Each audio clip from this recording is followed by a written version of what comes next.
इस वीडियो को देखने से पहले आपने भी YouTube पे बहुत सारा वीडियोज देखा होगा जिसमें कि ये बोला जाता है कि अगर तुम्हें अपना हैंड राइटिंग सुधारना है तो तुम इस पेन का इस्तेमाल करो, पेन को ऐसे पकड़ो वैसे पकड़ो, तुम इस कॉपी का इस्तेमाल करो, तुम लिखते समय कुछ इस तरीके से बैठो, तुम जो है अपना कॉपी को इस तरीके से पकड़ो, इससे तुम्हारा हैंड राइटिंग में सुधार हो जाएगा। लेकिन आपको पता है इसमें हकीकत यह है कि इन सारी बातों से कुछ नहीं होता है। क्यों? क्योंकि हर एक जो स्टूडेंट होता है उसका जो राइटिंग होता है और उसका जो लिखने का तरीका होता है वह अलग अलग होता है। ये तो कुछ वही बातें हो जाती है कि हमें बीमारी का पता ही नहीं है और हम दवाई खाते जा रहे हैं खाते जा रहे हैं खाते जा रहे हैं। तो इसीलिए बने रहिए आप लोग आज के इस वीडियो में, क्योंकि आज के इस वीडियो में हम आपको आपके राइटिंग लिखते समय यानी कि आप जब भी लिखते हैं तो उस समय किए जाने वाले ऐसे 5 मिस्टेक्स बताएंगे जिससे कि आपका जो लिखावट है वह बहुत गंदा होता है और आपका राइटिंग अभी तक ना तो बढ़िया हुआ है, और अगर आप वह मिस्टेक्स करते रहेंगे तो आपका राइटिंग कभी बढ़िया होगा भी नहीं। तो बने रहिए आप लोग आज के इस वीडियो में। हम लिखते समय आपके द्वारा किए जाने वाले ऐसे 5 मिस्टेक्स के बारे में बातें करने वाले हैं जो अगर आप जान गए और अगर आपने उस पर ध्यान दे दिया तो आपका राइटिंग 100% खूबसूरत होगा और देखने में बढ़िया लगेगा, और एग्जामिनर जब आपका कॉपी चेक करेगा तो वह इंप्रेस होके आपको फुल में फुल मार्क्स देगा। तो इस वीडियो में हम आपको वह 5 मिस्टेक्स को आपका बताएंगे ही, उसके साथ साथ आपको उसका हम सॉल्यूशन भी बताएंगे। तो आप लोग बने रहिए आज के इस वीडियो में। तो चलिए आज के इस वीडियो का शुरुआत करते हैं आपके कुछ प्रॉब्लम्स के जरिए। जैसे कि आपका प्रॉब्लम्स आ रहा होगा पहला नंबर, बैड राइटिंग, यानी आपका राइटिंग जो है वह बिल्कुल भद्दा है और वह किसी को समझ में ही नहीं आता है। बने रहिए आप लोग इस वीडियो में, इसका भी हम आपको समाधान बताएंगे, उससे आपका राइटिंग 100% जो है आपका राइटिंग जो है सुधर जाएगा। ठीक। सेकंड जो आपका जो प्रॉब्लम्स है वह है स्लो राइटिंग, कि भैया हम बहुत धीरे धीरे लिखते हैं, इसका क्या उपाय है कि हम अपने लिखने का स्पीड को इंक्रीज कर सके, बढ़ा सके, उसका भी उपाय बताएंगे। थर्ड नंबर कि जब हम एग्जाम्स कोई भी देने जाते हैं तो शुरुआत में तो हम बहुत बढ़िया लिखते हैं लेकिन लास्ट तक एग्जाम होते होते होते होते हमारा भी राइटिंग कुछ उसी तरीके से हो जाता है जैसा कि एक डॉक्टर का राइटिंग होता है। ठीक है ना? तो आप लोग बने रहिए इस वीडियो में, इस तीनों प्रॉब्लम्स आज का वीडियो देखने के बाद आपका जो है दूर हो जाएगा। ठीक। तो सबसे पहले हम जो है आपको बातें कर लेते हैं प्रॉब्लम्स नंबर 1 के बारे में, जो कि है आपका बैड राइटिंग। तो इसी में हम आपको जो है 5 या तो आपका हो गया स्टेप नंबर 1, जिसमें कि आपको क्या करना है, एनालाइज योर हैंड राइटिंग, यानी आपको अपना हैंड राइटिंग को पकड़ना होगा। ठीक ना? और इसमें हम आपको 5 मिस्टेक्स आपका बताएंगे और आप क्या कीजिए, अभी आप अपना कोई एक कॉपी लाइए और उसमें आप इन 5 मिस्टेक्स को देखिए कि आप इन 5 मिस्टेक्स में से कौन कौन सा मिस्टेक्स को करते हैं। आप हो सकता है कि 5 में से कोई एक मिस्टेक्स कर रहे होंगे, कोई 2 मिस्टेक्स कर रहे होंगे, कोई सारा में सारा मिस्टेक्स कर रहे होंगे। तो आपको वह भी इस वीडियो के नीचे बताना है कि आप कौन सा मिस्टेक्स कर रहे हैं। तो चलिए अभी हम आपको आपका 5 मिस्टेक्स बताते हैं जिससे कि आपका हैंड राइटिंग बहुत गंदा होता है। इसका जो पहला नंबर जो मिस्टेक्स है वह है आपका शब्दों के बीच गैप, यानी आप क्या करते हैं, शब्दों के बीच का जो गैपिंग होता है वह कहीं पे कुछ ज्यादा दे देते हैं, कहीं पे थोड़ा कम देते हैं, कहीं पे थोड़ा ज्यादा दे देते हैं, कहीं पे थोड़ा कम देते हैं। इससे जो एग्जामिनर जो आपका कॉपी चेक करता है उसे बिल्कुल भी अच्छा नहीं लगता है और इस वजह से वह आपका मार्क्स कट कर लेता है और इससे आपका राइटिंग भी देखने में बहुत खराब लगता है। यानी आप स्क्रीन पे देख सकते हैं यह स्टूडेंट क्या किया है कि शुरू में जो है 2 शब्दों के बीच में कम गैपिंग दिया है, उसके बाद अगला शब्दों के बीच में ज्यादा गैपिंग दे दिया है, फिर अगला शब्दों के बीच में थोड़ा ही गैपिंग दिया है। इससे राइटिंग देखने में खराब लगता है और इसका भी हम आपको हर एक आपका जो मिस्टेक्स है सभी का हम आपको जो है सॉल्यूशन भी बताएंगे। पहले तो हम आपको 5 मिस्टेक्स गिना देते हैं। ठीक। तो यह था आपका मिस्टेक्स नंबर 1, जो कि आपका की गैप बिटवीन वर्ड्स, यानी आपका जो वर्ड्स के बीच का जो गैपिंग होता है वह कहीं पे ज्यादा कहीं पे कम होता है। इसके बाद जो मिस्टेक्स नंबर जो 2 है वह है आपका अक्षरों का बहुत बड़ा या बहुत छोटा होना, यानी बहुत सारे स्टूडेंट्स क्या करते हैं, या तो उनका अक्षर जो है एकदम बड़ा बड़ा होता है और या तो इतना छोटा छोटा लिखते हैं कि किसी को कुछ समझ में नहीं आता है, यानी अक्षरों का बड़ा होना। इसका क्या सॉल्यूशन है यह भी हम आपको बताएंगे। या तो आपका राइटिंग बहुत बड़ा होता है लिखावट, या तो बहुत छोटा छोटा होता है, इसका क्या सॉल्यूशन है। इसके बाद जो थर्ड नंबर जो मिस्टेक्स है वह है आपका की मोटी लिखावट, यानी लिखते समय विद्यार्थी क्या करते हैं, बहुत मोटा लिखते हैं जिस वजह से उसका जो अक्षर होता है कुछ तो समझ में ही नहीं आता रहता है। इसके बाद जो फोर्थ नंबर जो मिस्टेक्स है वह है आपके तिरछे या टेढ़ी राइटिंग का होना, यानी बहुत सारे स्टूडेंट जो है आप स्क्रीन पे देख सकते हैं कुछ इस तरीके से तिरछा या टेढ़ा राइटिंग लिखते हैं और इससे उसका राइटिंग देखने में खराब लगता है। अब सभी कारण सुनिए और बताइए आप कौन कौन सा मिस्टेक्स कर रहे थे, इसका हम तो आपको सॉल्यूशन बताएंगे ही। इसके बाद जो फिफ्थ नंबर जो मिस्टेक्स है वह है आपका किसी एक अक्षर की समस्या या आपका ई कर ऊ कर की जो मात्रा होता है उसमें समस्या। यानी कभी कभी होता रहता है हम कुछ अक्षर को कुछ इस तरीके से लिख देते हैं जो कि दूसरा को तो समझिए हमें कुछ भी समझ में नहीं आता, यानी कि सिंगल वर्ड के साथ आपका जो है कुछ प्रॉब्लम चलता रहता है। जैसे आप एन को एच लिख देते होंगे, एच और एन में तो आपको कोई अंतर ही नहीं लगता होगा, जॉ और जी में तो आपको कोई अंतर नहीं लगता होगा। तो यह सारा जो है समस्या कुछ 5 मिस्टेक्स था।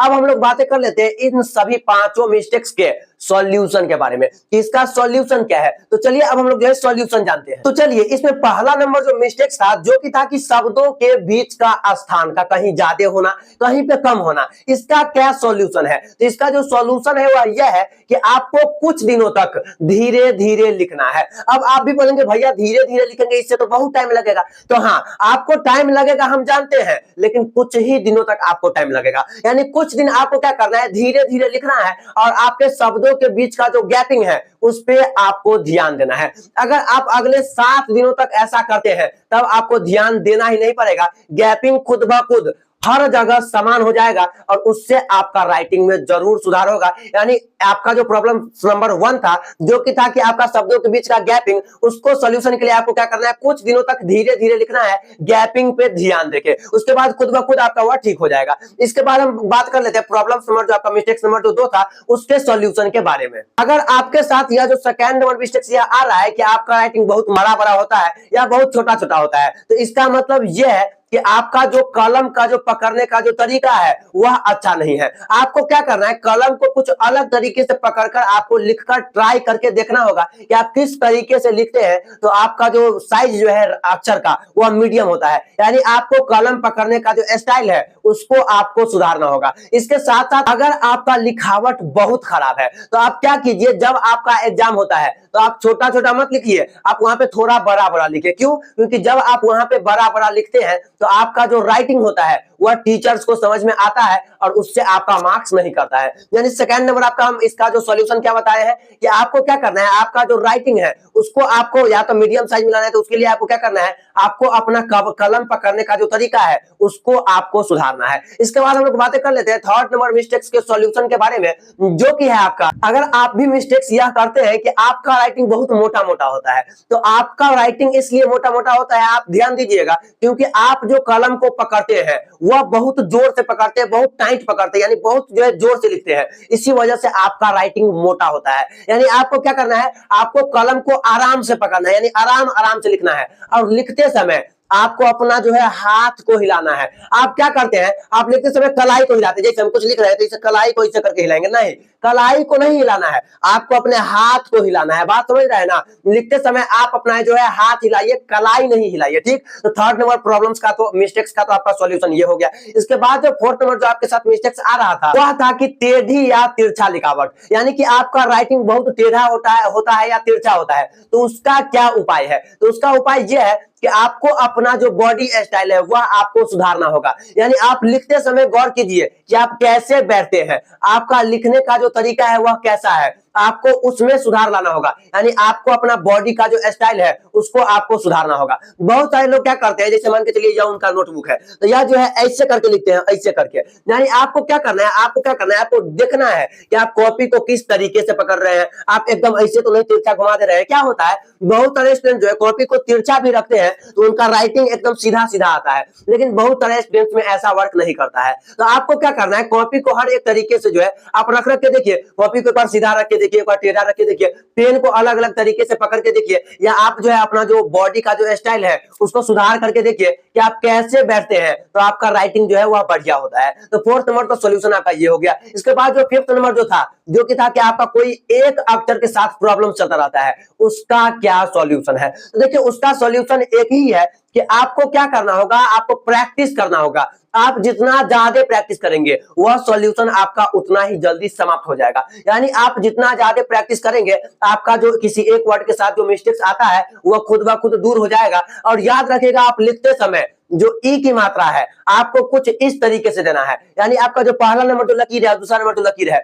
दोनों के बीच में एकदम गोल सा जो है गोला लगा के देना है, ठीक ना। इससे देखने में बढ़िया लगता है, ना कि आप इस तरीके से दे, आपको इस तरीके से देना है, ठीक। तो यह तो हो गया आपका 5 मिस्टेक्स जो कि आप लिखते समय करते हैं और उसका 5 सॉल्यूशन। इसके बाद हम आपको बताए थे कि आपका जो राइटिंग जो है जब एग्जाम स्टार्ट होता है तो आप बहुत बढ़िया लिखते हैं, लेकिन लास्ट तक जाते जाते जाते जाते आपका राइटिंग खराब हो जाता है। उसका क्या सॉल्यूशन है? तो उसका सॉल्यूशन ये है कि उसका जो सॉल्यूशन है उसका ये है वार्म अप एक्सरसाइज। अब यह वार्म अप एक्सरसाइज क्या होता है? आप जब भी एग्जाम में क्वेश्चन बनाने जाए उससे पहले आपको कुछ वार्म अप एक्सरसाइज करना है, कुछ इस तरीके से। यानी आपको मान के चलिए एक आपका पेज है, उस पर आप इस एक तरीके से आप एक लाइन से लकीर पारिए, फिर साइड साइड से जो है लकीर पारिए। यह तो हो गया आपका एक्सरसाइज नंबर 2। एक्सरसाइज नंबर 3 जो है वह कुछ इस तरीके से आपको करना है। एक्सरसाइज नंबर जो थर्ड है वह आपको कुछ इस तरीके से करना है। यानी जब भी आप एग्जाम में क्वेश्चन का आंसर लिखना शुरू करें उससे पहले आपको वार्म अप एक्सरसाइज करना है, जो कि कुछ ये 3 है। अगर आप ऐसा कर लेते हैं तो आपका राइटिंग जो होता है ना लास्ट तक जाते जाते डॉक्टर की तरफ हो जाता है, वह नहीं होगा। तो आप जो अपना जो लिखने का जो तरीका है एग्जाम के शुरुआत में बढ़िया लिखते हैं, लास्ट तक जाते जाते आपका खराब हो जाता है, तो उसके लिए आप वार्म अप एक्सरसाइज कर सकते हैं कुछ इस तरीके से, ठीक ना। तो ऐसे करके आप कर सकते हैं। इसके बाद जो आपका थर्ड नंबर जो प्रॉब्लम था जो कि था कि भैया हम बहुत स्लो लिखते हैं, उसका क्या उपाय है? तो उसका उपाय आप पहला नंबर ये कर सकते हैं जो कि है आपका एयर राइटिंग। यानी आपको क्या करना है, आपको हवा में कुछ लिखना है। जैसे मेरा नाम है पंकज, तो हम लिखेंगे PANKAJ, PANKAJKUMAR। इस तरीके से आपको कॉपी और पेन नहीं लेना है, हवा में। जैसे आप किसी साइकिल के पीछे में बैठे हुए हैं, आप स्कूल जा रहे हैं, तो आपको ऐसे करके हाथ को जो है हवा में ऐसे ऐसे जो है कुछ करना है। जैसे कि आप अपना नाम लिख रहे हैं PANKAJKUMAR, कुछ भी आप लिख रहे हैं, आपको कुछ इस तरीके से एयर राइटिंग करना है। इसके बाद देखिए इसका जो सबसे जो मेन सॉल्यूशन है वह ये है कि जब आप बार बार एक ही चीजों को लिखेंगे, देखिए जब आप बार बार प्रत्येक दिन आप राइटिंग लिखेंगे तो आपको अपना राइटिंग स्पीड, राइटिंग जो आपका स्लो होता है उसको स्पीड करने के लिए कोई टिप्स की आवश्यकता नहीं है। आप जितना ज्यादा लिखेंगे आपका राइटिंग खुद ब खुद उतना ही फास्ट हो जाएगा, ठीक ना। तो यह था आपका कुछ प्रॉब्लम्स और उसका हम आपको बता दिए हैं सॉल्यूशन। अगर आप यह वीडियो पूरा देखे हैं तो मुझे उम्मीद है कि आपका जो आप गलती कर रहे थे आप उस गलती पे सुधार करेंगे और अगले कुछ ही दिनों में आपका जो राइटिंग है वह कुछ इस तरीके से कुछ इस तरीके का हो जाएगा। अगर वीडियो पसंद आया है तो वीडियो को लाइक करके अपने किसी एक दोस्तों में इस वीडियो को शेयर जरूर कर दीजिएगा।